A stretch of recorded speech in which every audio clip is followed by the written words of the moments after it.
All right. So my name is Michelle Connect. I'm the senior medical librarian for the Schmidt College of Medicine. I'm a faculty member here with the College of Medicine.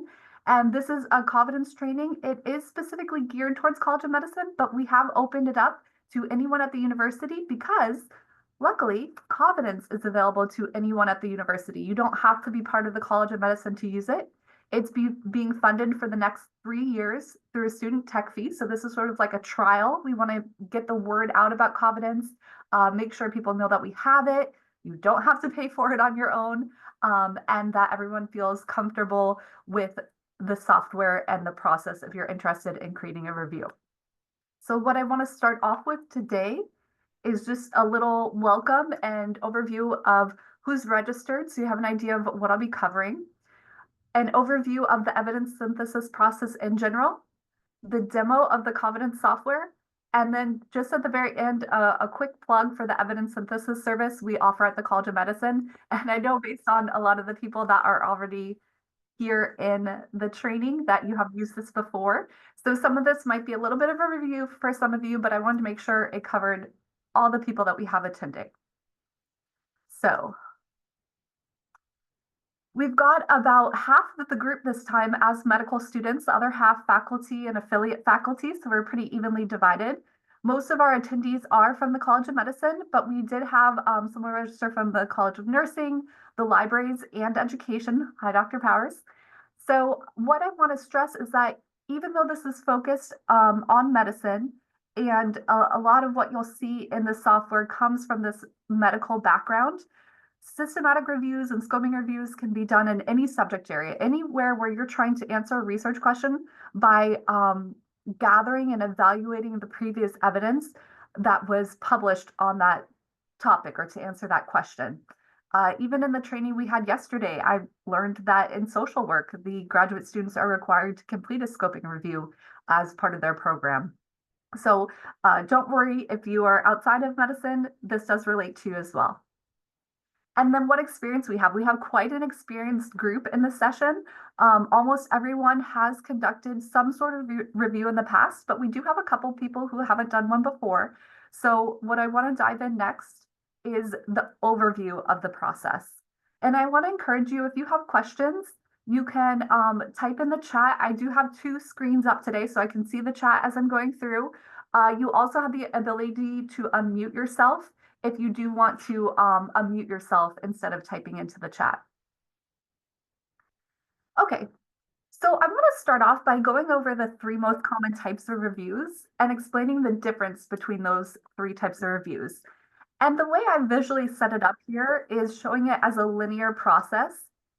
Like anything with research, it's not exactly a linear process, but I wanted to get across the idea that normally when a research topic is new or there's a new part of the field out there, you would normally start with a scoping review when you're just trying to get a lay of the land, an idea of what's out there on the topic. Then as more is published, you can do a more specific, narrower research question that would be needed for a systematic review.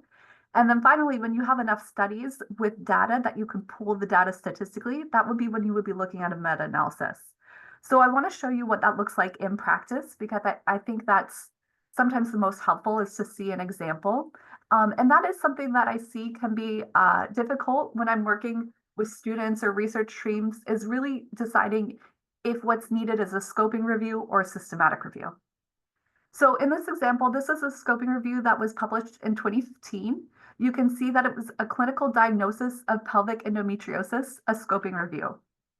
So in this, a scoping review has a broad aim. Here, they're just trying to identify all the techniques used to diagnose pelvic endometriosis. So in 2015, the research was at such a point where that was what was needed. There weren't so many different types that there were lots and lots of studies on each type. At this point, we really just needed to know what types of techniques were used to diagnose pelvic endometriosis. Now, what makes a scoping review different than a literature review? Because it is different.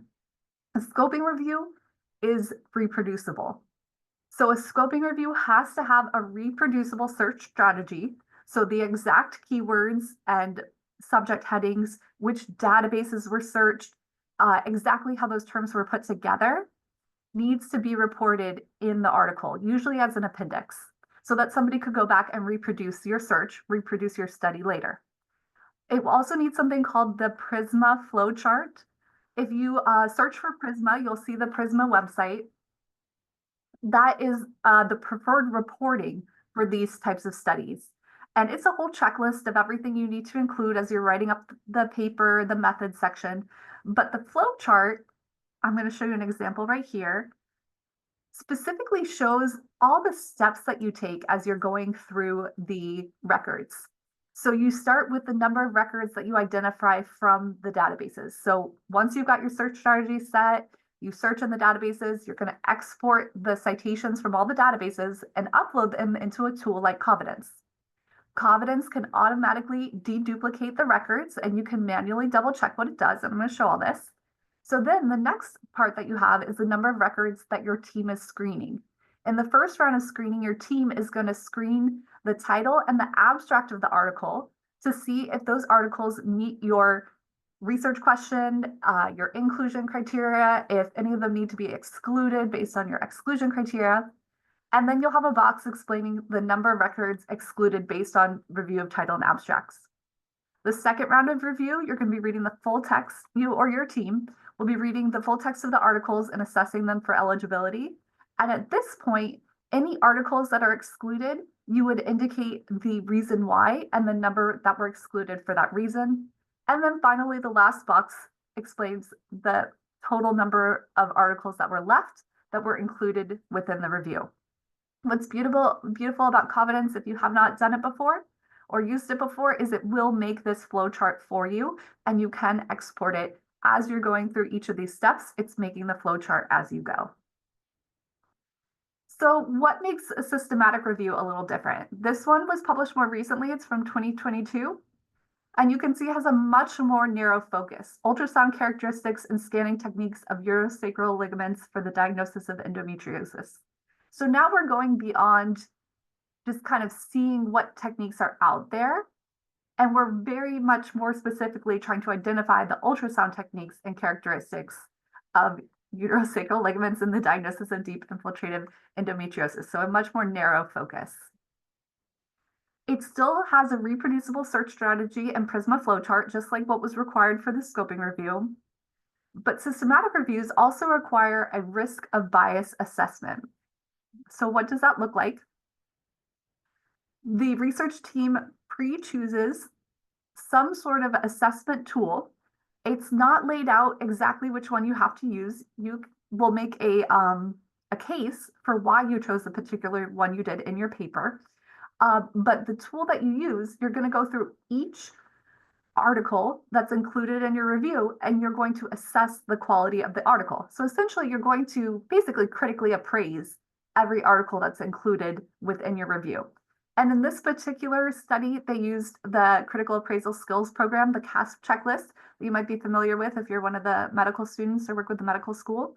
But there's other ones as well. The Cochrane Risk of Bias tool is the one most commonly used if the articles are all randomized controlled trials. That is a template that is already preloaded into Covidence. So if you're using that one, you can select that as your template, and you can get that all set up very easily in there.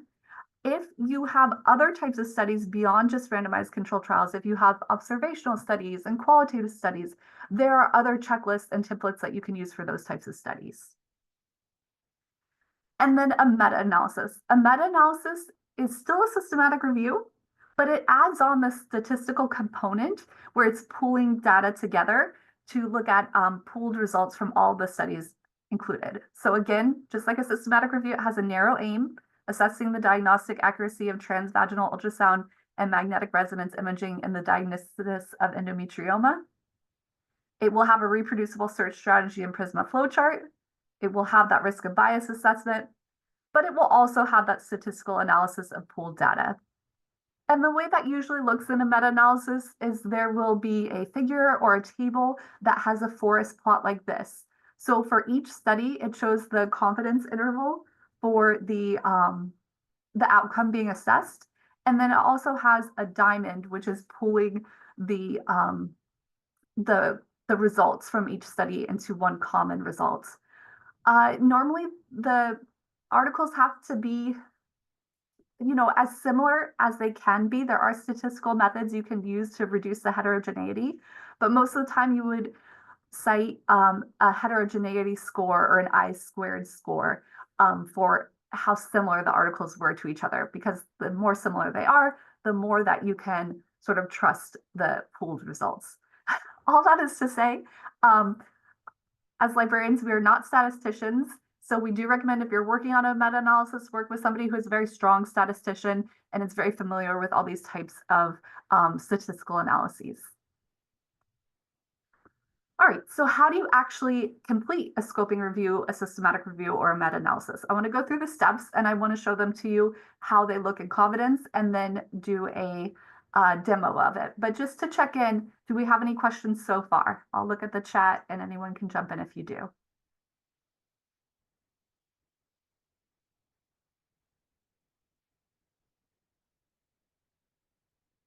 Okay, I know a lot of you already have experience with the process, so I'm going to move forward, but if you do have a question, you can put it in the chat. So the very first and probably the most important step is to develop the protocol for your review. This is your plan, or kind of like your roadmap for the research. I've included here many of the most important things that need to be included in the protocol, but this is just a selection. There is more that's required. If you're working on a systematic review, then it is required to publish your protocol to the Prospero website. This is extremely important because, one, you can check and make sure there are no other protocols already registered, meaning that someone is already working on your research question. That way you don't put in a lot of work and then realize, oh, somebody has already done this and is about to publish. What is also helpful is to look and see, maybe did a research team submit a protocol but then never published on it? I'd be interested to know why, or what might have gone wrong there. I see we have in the chat, Lori said, I noticed on Covidence's website that they recently had a webinar on protocols, and it sounds like they will be detailing more about this aspect of a review. That's such a great point, Lori. This is a very short 45-minute session, a quick overview. And one of the things I want to talk about is that Covidence has such great help and support. In addition to all the help pages, which I'll point out, they have so many webinars. They do webinars at all different times because I believe the company is based in Australia. So sometimes it's not the best timing for, the US, but they rotate what times they have them. And then they always have recordings of the webinars too. So if you can't make a live recording or a live webinar of theirs, the recordings can be very helpful. And I've watched one myself and thought it was very well done. All right, so you need the title of the review, anticipated start and end dates. It's very important to make sure you write down the date that you export the citations from the database, because you'll need to report that in your write-up. You need your review questions, your planned searches. So basically you need to decide which databases you'll be searching in and have the keywords and subject headings written out for that search. The types of studies you intend to include in your review, your inclusion and exclusion criteria, the primary outcomes of the review, your plan for data extraction, your selected risk of bias assessment, strategy for data synthesis, and your plans for dissemination. So you want to have all of that planned out before you even get into Covidence. So what can Covidence do for you? Once you're ready to actually start the review process,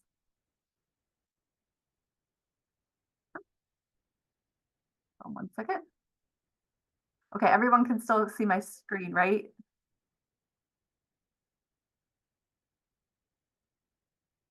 Yes. Okay, thank you. I had to admit someone from the waiting room and I lost my screen for a moment. Okay, so diving back into it. The first step in Covidence is to import your references. So you search in your databases, you download or extract the files from each database search, usually as an RIS file. If you're searching in PubMed, then you would use the PubMed file. And what I want to point out, which I started to talk about, was how helpful their help support is. So for example, in this screenshot here, you can see where the red arrow is, you click on the blue import button, and that's where you can upload your files. But if you're having any issues, if you click on the need help link, which I've circled in green here, it will give you a step-by-step of exactly which files you need, exactly where you click in the database to get the files. And what I like is it's not really a long, drawn out 10-minute video where you have to watch it and you really need just a quick answer. They'll have usually like a little GIF that will show you very quickly how to get what you need. So I really recommend using all the need help options embedded, which will take you to direct answers that really are quite helpful. The other thing about the need help is because we do have the subscription through FAU, we have support. So if you email, if you do the support email, they'll respond within 24 hours. And the person who answers those emails did do a training for us. She was very knowledgeable, so you don't have to worry about, oh, if my question is going to go to somebody who doesn't know what they're talking about and it's going to take forever to get an answer. You should be able to get an answer very quickly if you do have a question about Covidence by going to their support email. So I mentioned that Covidence will automatically remove duplicate references because you're likely to have some that are in more than one database, but you can also manually review the auto-marked duplicates. I believe its success rate for auto-marking duplicates is quite high, but to make sure that it hasn't made any mistakes, you can go through and manually double check and make sure everything that it said was a duplicate actually was a duplicate. And I talked about clicking on the need help link. When you go to upload the files, this is what it will look like. Usually you'll be importing it into that first round of screening. And then I do recommend choosing the source, which is the name of the database each file came from, because when it's making that Prisma flowchart, that's where it will say, you know, PubMed, 1,000 references, Embase, 256 references, as long as you put the name of the database in there. Okay, so once you've got everything uploaded in there, the next step is to do your title and abstract screening. So when you're setting up your review in Covidence, which I'll show you when we do the live demo, you can select 1 or 2 reviewers required for screening. 2 reviewers would be the best practice, so that's what it will default to, meaning that 2 people from your team will review each abstract and title. And so what this looks like is if the person, let's say reviewer 1 says yes, it will move to the tab that says awaiting other reviewer. And then when the second reviewer says yes, it will move on to the next round. Or if the second reviewer says no or maybe, it will move to the tab that says resolve conflicts. And then you'll have a third reviewer make that final decision. Should it really be included or should it be excluded? I usually recommend having the lead author be the one to resolve conflicts, or the faculty mentor. However, you can decide within your team, you know, who's going to be reviewing and then who will be resolving the conflicts. You can add eligibility criteria and highlights to aid with the screening. I'll show how to do that in the demo. We talked about what happens if reviewers disagree. And another wonderful thing is that the inter-rater reliability can be calculated by Covidence, and you can export that so you have that statistic easily. After something has moved from the initial review, it will move into full text review. It's very similar features to the title and abstract screening. However, now is the point where you can upload the full text of the articles to be reviewed. So you have 2 options. The option in the top right with the red arrow that says bulk upload missing full text will let you upload a file from a reference manager like EndNote or Zotero. I would say avoid that if you're not very tech savvy, but if you're already using EndNote or Zotero or something like that, and you've used them to kind of save the PDFs of the articles, or you've used some of the functionality within EndNote or Zotero to quickly get all the open source articles, you can export your library and then bulk upload it here and it will attach it to the citations. But if you're not already using something like that, the easier way is to just drag and drop the PDF of the article, the full text of the article from your computer onto the citation within Covidence. And the other thing that's different here about the full text review is that in this instance, instead of saying yes and no, the reviewer will click on include or exclude. And if the reviewer chooses exclude, they'll be given a list of reasons why they're excluding it. And again, that's just so that the Prisma flowchart can be properly populated. If you don't like the pre-chosen options they have for exclusion, you can delete any of them from the list, and you can also add more to the list. I'll show that in the demo. Okay, and then extraction is sort of the last part of the review process. You can create your own templates or you can modify the templates provided by Covidence. Again, you can select 1 or 2 reviewers for extraction. It defaults to 2 being the best practice. And then the reviewers' extraction data can be compared to create a consensus judgment for export. So if you're using 2 reviewers, you could have a third person on the research team kind of combine the 2 reviewers' templates into a single consensus template that you would use when you're publishing in your article. So you have the data extraction template and the quality assessment template. I'm going to show that in the live demo so you can see them a little better. And then finally, reporting. How do you get everything out of Covidence into a way that you can easily put into your paper?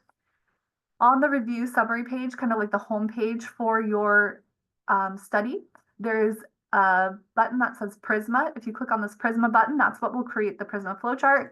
And then if you click on the export button, this is where you can export all the references so that you can have them for your paper, meaning like the citations basically, inter-rater reliability, the extraction tables, and the risk of bias assessments. All right, I know I went through that fast, but I want to make sure to show the live demo. Please let me know if you have any questions.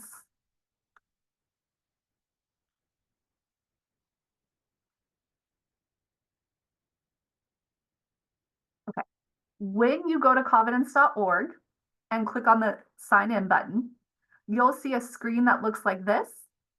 Make sure you click on this one here that says sign in with SSO. That's how you have access through the FAU subscription. And then if you've already created a personal Covidence account, you'll still have access to that. I'll show you what that looks like once I'm signed in, because some people like to maintain their own access to Covidence if they're working on something that's not related to FAU. Or if you know you'll be leaving FAU, like my medical students, when you graduate, if you're leaving FAU, you want to make sure to add a secondary email address to your account that's a personal email address, because once you leave FAU, you won't be able to continue creating new reviews, but you'll still be able to access your current review, I believe, for up to a year. You just want to make sure that you use a non-FAU email as a secondary email so that you don't lose your ability to log in. If that does happen, that's okay. They let us know. Just reach out to their support email address and they'll get you reconnected with your account. Okay, and then we had another question from Lori. Could we receive a copy of your slideshow for our own review or use? Yes, definitely.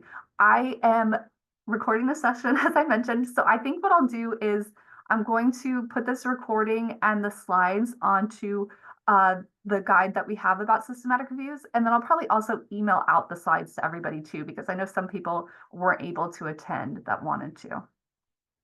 All right. Here we go. Okay, so this is what it looks like once I'm logged into Covidence. I'm going to click on Start a New Review so that you can see what that looks like. Although I do want to encourage you, if you just want to test and play around with Covidence, instead of making a review, please try out the demo review. As I mentioned, we have access to this unlimited for the next 3 years, but eventually they might start charging us based on the number of reviews we have. So we want to make sure that the reviews we create are ones that actually move towards publication as opposed to just practice reviews. So what this looks like when you are ready to get your review set up, you click on Start a New Review. It will ask you if you're creating a Cochrane review. If you are creating a Cochrane review, you will know that you are, and we'll put yes. If you don't know what that means, just put no. That means that you're not working on a review for Cochrane. You'll name your review here. This is informal and you can change it later. Then you'll select your review type. Remember at the beginning, I said the 3 most common were systematic scoping and meta-analysis, but that there were others. So there's other options here. If you're working on a meta-analysis, you can just choose systematic review. As far as Covidence is concerned, it's just a systematic review because they don't do any of the statistical pooled analysis for you. Maybe someday they will. That would be really nice. But as of right now, that's all done outside of Covidence with a statistician. I mentioned all of the special help and information they have. So if you ever kind of forget what the different types of reviews are, you can click on this link. It will go through. It makes a lot of sense. Probably explains it even more clear than I did. So check out their help. And then the question type. I mentioned that this does have more of a medical focus. So you'll see the types of questions that we typically ask in medical research, but know that you can also have qualitative or other. Really doesn't make a difference what you choose here. And then area of research, you can choose the area of research that is most related to what you're doing, or you can click other. And then this is where I mentioned how you could still maintain a personal account, or you can use FAU's account. So while you're with part of FAU, make sure that you're choosing the one that says unlimited reviews left, Florida Atlantic University, because that's how you can use it without any charge to yourself. And then you would click create review. All right, so what does this look like? I'm going to move into the demo environment so you can see what it looks like with all the information added. Okay, so I've set up the review. Now, what I can do before I really dig in and move forward is I can look at all the settings to make sure it's set up the way I want it to. And you can always come back here and revise the settings, or a lot of times you can get into the team settings when you're in the section, like there's team settings here under title and abstract screening. But for the purpose of this training, I just want to quickly go through them. So under settings, there's all the information that you filled out at the beginning. But I also want to make note that you can put in the date of the last search. You can also paste in the search strategy that you use. This is really nice to have because you need that information when you're writing up the study, when you're reporting out. So it's nice to have it in one place instead of, oh, it was in an email somewhere and I don't remember where I saved it. If you're updating a previous review, you can put in the review citation that you're updating. And then this is where I mentioned you can choose how many reviewers are required for each step, 1 or 2, and 2 is the default. And then this is where you can choose your extraction tool. As I mentioned, the Cochrane risk of bias tool, which is primarily used with randomized control trials, if all the articles included in your review are RCTs, is extraction 1. If you're including articles that are observational or qualitative or non-intervention, you could change it to extraction 2. And this is just the template that's going to help you pull the information out of the articles that you're going to report in the various tables in your paper. Okay. Under reviewers, this is where you can invite other reviewers. So you click on this blue button here, you add in their email address, and then they have access to the review. And good news, yes, you can invite people from other universities. So if you're working with somebody, even if they don't go to FAU or have an FAU email address, that's okay. Covidence allows that to happen. As long as the review is created by somebody from FAU, then you can invite other collaborators from outside of FAU.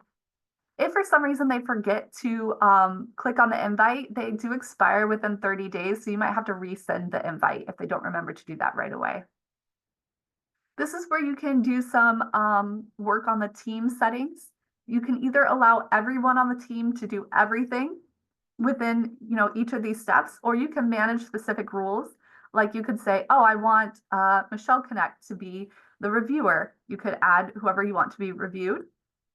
And then you could add a specific person you want conflicts to be resolved by. So it's really about how much flexibility you want. If your team kind of knows what to do, you can just leave this open. If you want to make it very clear, these are the people who are supposed to be reviewing, this is the person who's supposed to be resolving conflicts, you can specify those in here. Same thing for full text review, and same idea for extractions.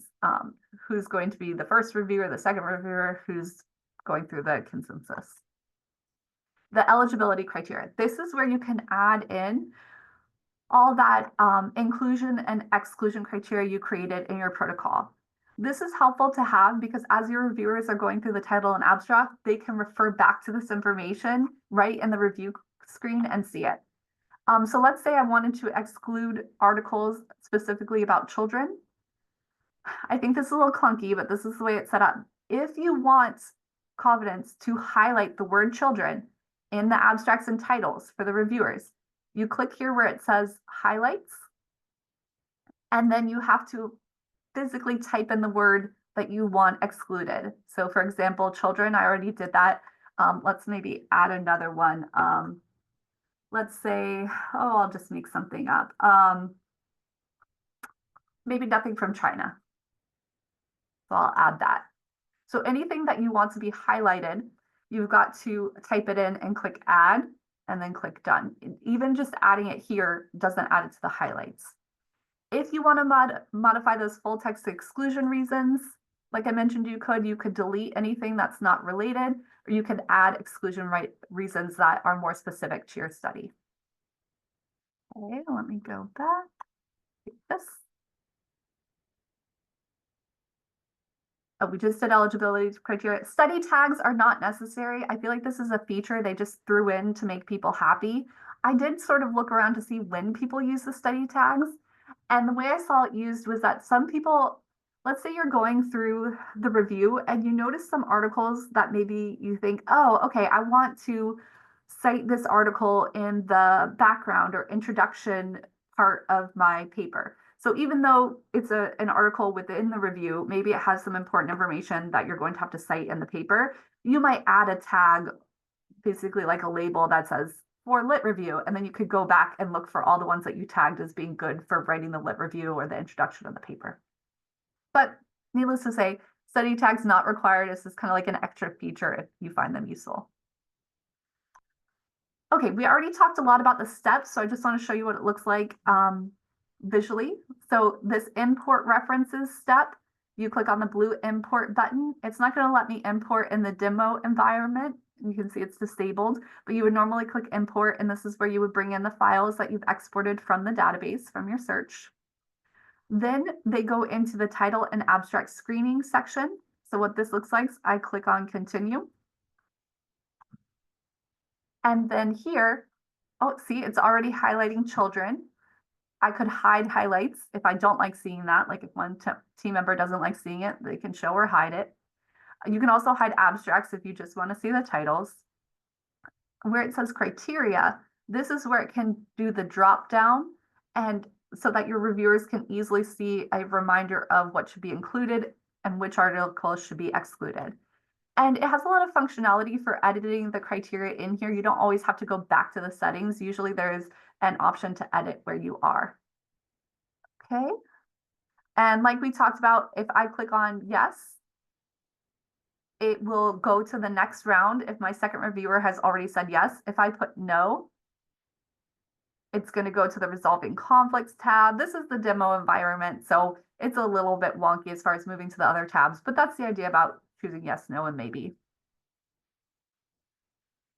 The full text review, when I'm ready, once we've screened all the titles and abstracts and you're ready to move on to the full text, this is where I mentioned you can do the bulk upload of missing full text. You can click on this button to upload full text. You can drag and drop, basically however you want to get the full text of the article in here. And when you click on the full text, here's one where it has, if you click on the PDF link after it's been uploaded, it will bring it up so your team member can view the article right there, and then they can make their decision about include or exclude. And like I mentioned, if you click on exclude, you're going to have to select a reason, or you can edit the list. Like I mentioned, a lot of functionality for making it how you want it to be. All right. And then the extraction, once you make it to this round, you're going to add in the templates. So I've already kind of added them in here. I guess it's saved from the training I did yesterday, but you would click on data extraction template. I had selected the template 1. So this is the one that's a little bit more focused on typical medical type intervention studies. And then the risk of by the quality assessment template, similar, I went with the one that's more focused on medical studies. So what does that look like? When the reviewer comes to do the quality assessment and the data extraction, they'll click on the link to review. And this is something that they said they updated recently in Covidence. So if you've used Covidence before, I don't know how recently, but they said they tried to make this a better experience so that you can see the article side by side as you're going through. So this is the quality assessment part. So essentially you're making a judgment about each aspect. Here it's looking at sequence generation, allocations, concealment, blinding. You can do a different template. You can edit templates. So if these questions don't make sense for the type of review you're doing, you don't have to use this template. You can change the template. And then for the data extraction, something I wanted to show, which is nice about Covidence, is that it will try to pull information for you, especially the identification section. You can see instead of me having to type out the name of the author, the institution, the author's email, it pulls that out for me. But otherwise, you or someone on your team will be going through and pulling out all this information from the article so that you can have tables pre-built that you can put into your paper. And then let's see what else. How do you actually get all of this information out of Covidence? If you click on the Prisma button, this is the flow chart, which you can download as a doc file so you can edit it as needed. And then if you click on export, this is where you can get the reference list, the inter-rater reliability, the data extraction as an Excel file, and the quality assessment. I believe the quality assessment, I think I need to see it with more data, but I think it will actually make you one of the pretty pictures that you usually see, the figure with the red, yellow, and green dots and all of that. Okay, that was quite the marathon, but I did want to keep us to 45 minutes. So I think most of you are familiar with the service, but I just wanted to make sure you knew. If you are part of the College of Medicine and are working on a systematic or scoping review or meta-analysis, we have two different levels of support. In the consultant level, we're happy to meet with the review team to provide suggestions or training, but the review team is the one who develops the search strategy, obtains the articles, and conducts the review. If you're interested in the collaborator level, the librarian actually joins the review team as a co-author.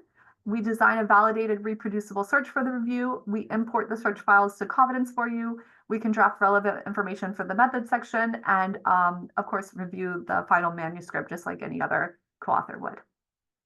So, are there any questions?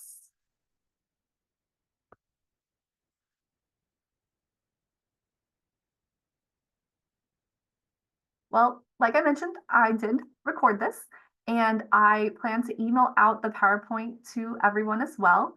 And I just want to thank you for taking the time out of your day to learn about this. And please let others know that this is something that we'll have for the next 3 years.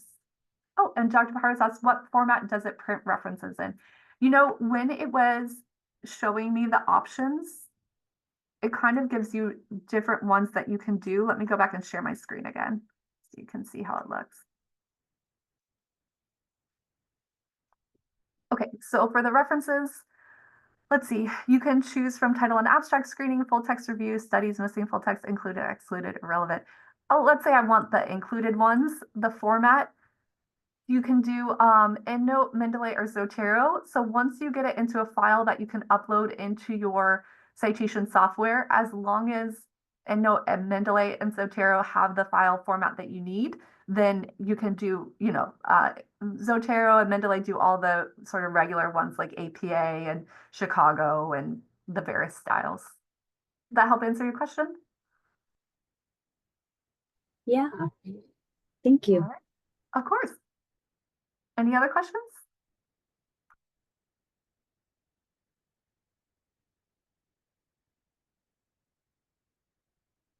All right, thanks so much, everyone. I hope to see lots of projects getting started in Covidence, and please reach out if you have any questions. Bye, everyone. All right.